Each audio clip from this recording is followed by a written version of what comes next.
You may have times where you want to know exactly why a bot said something. We can easily do that and replicate it by testing it within something called the OpenAI platform. Now, you'll want to create an account on platform.open.com, and once you do, you can copy the entire prompt over here that you will have access to when you click any of your bot messages. For example, if I click this one and wanted to know why it said what it did, click there and then click the last tab. That will give you the prompt used to determine that response. We can copy this whole thing over to the platform, and you will have to paste it in and then paste each section into the back and forth. And at the end, you can hit run.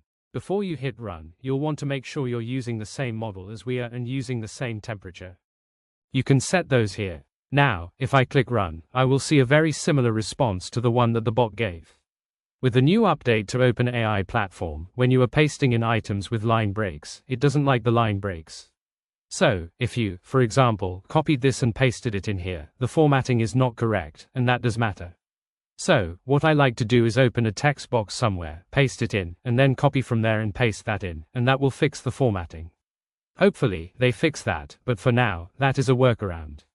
The formatting does change the result, and that is how to determine and replicate exactly why your bot says something.